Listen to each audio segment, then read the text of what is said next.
الاهلي مولعها نار والزمالك في قمه الانحدار. هروب مدرب الزمالك الجديد الالماني، هل اللغز في مدحت عبد الهادي؟ استنوني هقول لكم كل التفاصيل، يلا بينا.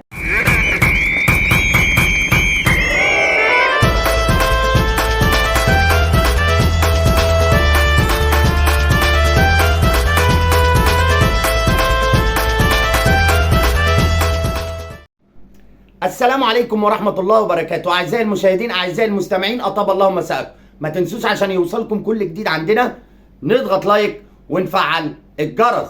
الأهلي مولعها نار والزمالك في قمة الانحدار. الأهلي مولعها نار والأهلي متاخد لدار. ده البروجرام النهارده والعنوان على إن النادي الأهلي في العلالي ونادي الزمالك تحت. صح ولا مش صح؟ ازيك يا استاذ اشرف؟ رمضان كريم عليك وعلى مشاهدينك. انا عايز اعرف اللغز دلوقتي في نادي الزمالك، هل هو اللغز في مدحت عبد الهادي ان هو يقود نادي الزمالك ام لا؟ انا شايف يا استاذ اشرف اللغز مش في مدير فني، اللغز في الصفقات اللي جابها نادي الزمالك في الفترات الاخيره. طب ما خلينا نتكلم بصراحه عشان ما نضحكش على جمهور نادي الزمالك، لان جمهور نادي الزمالك واعي وعارف كل حاجه. خلينا نتكلم بصراحه في مشكله نادي الزمالك.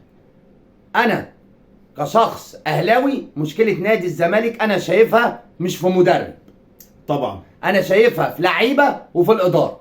صح. تتفق معايا ولا ما تتفقش؟ مشكله يا اشرف اداره نادي الزمالك هي اللي بتتدخل في تفاصيل الفنيات بتاعت نادي الزمالك. يا جماعه انا قلت من قبل لابد من جهاز معاون من خبرات نادي الزمالك ان هي تقود الاداره الفنيه لنادي الزمالك في اختيار شراء اللعيبه.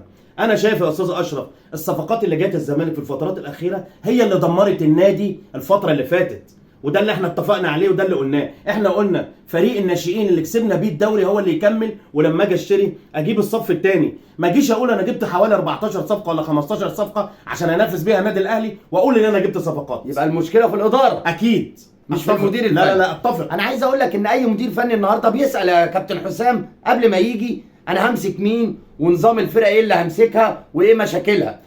الدليل يا استاذ اشرف المدير الفني الالماني اللي جه من اول لقاء تابع نادي الزمالك قال لك لا مش هقود الفرقه دي. لما سمع بالمشاكل اللي فيه، لا سمع بالمشاكل، سمع ان في اشكاليات في النادي، سمع ان في اشكاليات في الاداره، لقى ان في مأزق، لقى ان في مشاكل، قال لك هاجي اقود مين؟ في انهيار في نادي الزمالك. حتى القرارات اللي خدها رئيس النادي الزمالك انا شايفها غلط. والله يا استاذ اشرف ما نقدرش نحكم هي صح ولا غلط، بس احنا المشكله دلوقتي احنا في كبوه. احنا عايزين نطلع من الكبوه دي، عايزين نفوق من اللغز اللي احنا فيه. انت تعرف ان رئيس نادي الزمالك جمد 4 لعيبه، تقدر تقول لي مين هم ال4؟ اتصور ان هو ابو الفتوح. ليه؟ مش عارف، انا مش عارف في ايه عند ابو الفتوح بالظبط. مشكله ابو الفتوح في رئيس نادي الزمالك من يوم ما اتكلم على فتوح، وطبعا ابو الفتوح لعيب لا غنى عنه واحسن باك شمال في مصر عشان ما نقدرش نتكلم. انا خوفي ان ممكن ابو الفتوح يكون من تحت لتحت مخلص لنادي الاهلي، واعتقد خلينا نتفق معاه. اعتقد كده، والاهلي يتمنى في صفقه زي كده بعد علي معلول. مين اللعيب الثاني؟ شيكابالا. عارف ليه؟ عشان اتصور مع احمد الاحمر، مع ان احمد الاحمر ده قيمه في نادي الزمالك. ما هو احمد الاحمر كان اتكلم وانتقد رئيس نادي الزمالك، فقرر رئيس نادي الزمالك استبعاد احمد الاحمر واخته نيره من قناه نادي الزمالك، وطبعا شيكابالا راح متصور مع احمد الاحمر فتم تجميده. والسيسي عشان كان عمل مشكله مع احمد عبد المقصود انه ما بيلعبش. دول الثلاثه اللي اقدر اقول لك ان هم اتجمدوا في نادي الزمالك. طبعا انا شايف ان القرار دوت ذات نفسه في حد ذاته مش في مصلحه نادي الزمالك ولا مصلحه الفرقه ولا مصلحه اللعيبه. يا جماعه احنا محتاجين الفتره القادمه لم الشمل. انا محتاج يا استاذ اشرف والله العظيم قيادات النادي الزمالك القديمه مثل حسن شحاته، حلمي طولان، الناس التقايل بتاعت نادي الزمالك تكون موجوده. عشان قلنا نتكلم بصراحه، الناس دي مش هتخش نادي الزمالك طول ما المستشار مرتضى منصور موجود. ما احنا يا جماعه لازم نحل الخلافات. خلافات صعبه، هي صعبه جدا بس مش معقول. ما احنا الزمالك في كيرفو نازل الارض. انا كنت عايز اقول لك ان حلول نادي الزمالك حاليا في جهاز فني مصري هو اللي كان لازم يقود السفينه حاليا. هل الحل في مدحت عبد الهادي؟ لا. طب ما كان موجود. لا. هل مدحت عبد الهادي هيقدر يسيطر على الفرقه ديت؟ ما انا مش عارف بصراحه. يا جماعه نادي الزمالك نادي كبير، معلش مع احترامي لاحمد عبد المقصود ومدحت عبد الهادي، نادي الزمالك نادي كبير يا جماعه. عايز حد سبورت تقيل يعرف يقود المركب، لان لو مش تقيل مش هيعرف يقود المركب. انا شايف كده في تصوري. انا احساسي ان لازم مدرب تقيل من نادي الزمالك علشان يقدر يقود السفينه، لان السفينه في انحدار وبتغرق. لا والى حد بقول لك ايه يا استاذ اشرف كمان، ده الغرقه بطريقه فظيعه. انا اول مره في حياتي اشوف نادي الزمالك بالانهيار ده بصراحه. والمشكله ان انت ما بتحلش. لا انت ما فيش حلول عندك. هو احنا عارفين الحل فين بس مش قادرين نتكلم عليه. احنا عارفين، مصر كلها عارفه الحل فين. عارفين الاصابه فين والورم فين، ولابد من جذبه طبعا عشان نبقى صراحه. صح. نخش بقى على النادي الاهلي اللي عامل سيمفونيات. النادي الاهلي مع كولر اداء رائع، اللعيبه اداء رائع، النهارده بيكسب اي فرقه بالثلاثات. شفت اداء النادي الاهلي ازاي قصاد المحل؟ بص الاهلي تقل يا استاذ اشرف. انا شايف دكه النادي الاهلي دلوقتي اتقل من اللي جوه الملعب. معنى ان انت توصل ان انت تخلي دكه عندك تقيله اتقل من اللي جوه الملعب، يبقى انت ماشي في طريق مستقيم، انت ماشي في نجاح.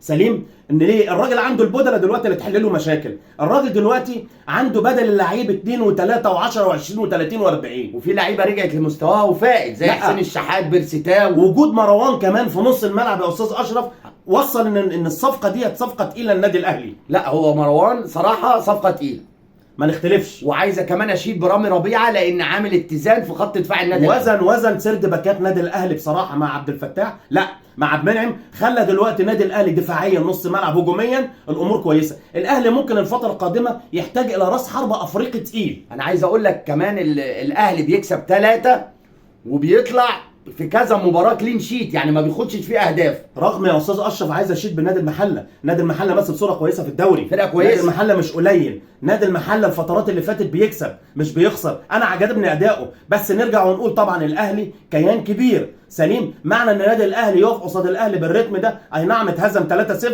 بس من مين؟ من بطل افريقيا. لا الاهلي في قمه مستواه الحقيقي. لا صراحه كولر عمل شغل في نادي الاهلي بصراحه انا اشيد بيه. بس نرجع ونقول الاداره يا استاذ اشرف، اختلاف الادارات. الله ينور عليك. اداره هو ده المفيد بتفرق بقى. الراحه، واداره بتدخلك متاعب. وبعدين احنا قلنا قبل كده الاهلي يمرض ولا يموت. سليم. الاهلي لما بيقع يا جماعه وقعته ما بتطولش، بيرجع يراجع نفسه ويبقى اقوى مما كان. انا عايز اقول لك كمان الاهلي في ارتياح، الاهلي يعتبر خد الدوري بنسبه كبيره طبعا. شفت قرعه دوري الابطال ووقوع الرجاء قصاد النادي الاهلي. بص الرجاء المغربي. بص انا في تصوري اي فرقه الاهلي يقابلها في الوقت الحالي هو الافضل هو الاقوى. ما تقوليش ترجي، ما تقوليش رجاء، ما تقوليش صن داونز، ما تقوليش اي فرقه. الاهلي دلوقتي واقف على حيله. هو معنى ان هو يقابل الرجاء انا شايف ان هو الفرقه الافضل اللي النادي الاهلي يقابلها دلوقتي. سليم. بس نرجع ونقول يا استاذ اشرف الاهلي واقف على حيله، وانا قلتها لك قبل كده، مكسب نادي الاهلي في ان هو هياخد بطوله افريقيا من ساعه ضياع ضربه الجزاء بتاعت الهلال السوداني، هي اللي ادت الدفعه وقوت نادي الاهلي ان هو يرجع يقف على رجله. وانا بقول لك الاهلي هياخد بطوله افريقيا ان شاء الله باذن الله. شايف ايه في مباراه يوم الاثنين في نهائي الكاس قصاد بيراميدز؟ مباراه قويه،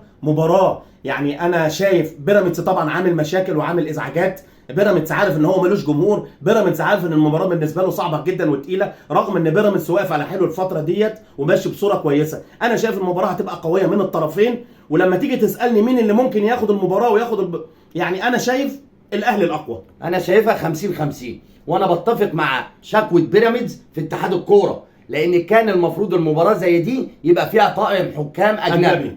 من حق بيراميدز ومن حق النادي الاهلي انه يطلب حكام اجانب. حقه. الاهلي ملوش دعوه بالمشكله دي. هو الاهلي مش طرف يا استاذ اشرف. الاهلي كان عايز حكام اجانب. بيراميدز عارف كمان، حتى لما جه يتكلم في حته الجمهور، هو دلوقتي انا سمعت ان الامن ده هيدخل 20,000 متفرج، طبعا كل ال 20,000 دول كلهم للنادي الاهلي. بيراميدز ملوش جمهور، فهي مشكله نادي بيراميدز هو في لعيبه وفي ناس تقيله في الفرقه، ولكن مشكله بيراميدز انه ملوش جمهور. انا شايف المباراه دي 50-50. لما تيجي تسالني في توقعي هقول لك الاهلي اللي هيكسب. الله اعلم. لان هو اللي فايق، هو اللي واقف. تمنياتنا للاهلي والبيراميدز في نهائي الكاس، وتمنياتنا للنادي الاهلي في دوري الابطال ان شاء الله ياخد البطوله. ان شاء الله. عشان نبقى كده بنتكلم فير وبنتكلم قصاد الجماهير يا جماعه بكل حياديه. انا كراجل زملكاوي نقول اللي لينا ونقول اللي علينا، نتكلم كلام الاصول. الزمالك لما كان الموسم اللي فات فايق، واخد دوري، واخد كاس، واقف على حيله، بيلعب كرة كويسه، بيقدم كرة كويسه، طلع ناشئين، احنا كنا بنشيد وبنتكلم. انا دلوقتي في الوقت الحالي لا، لما نيجي نتكلم الزمالك مشاكله كتير، الزمالك في انهيار، المركب بتغرق، لابد من حلها. لما نيجي نتكلم ونقارن ما بين النادي الاهلي، الاهلي كيان، الاهلي اداره، الاهلي واقف على حيله، الاهلي الافضل افريقيا دلوقتي، فلازم نشيد بالافضل. خلينا نتكلم كوره. ما تنسوش عشان يوصلكم كل جديد عندنا نضغط لايك ونفعل الجرس. السلام عليكم ورحمه الله وبركاته.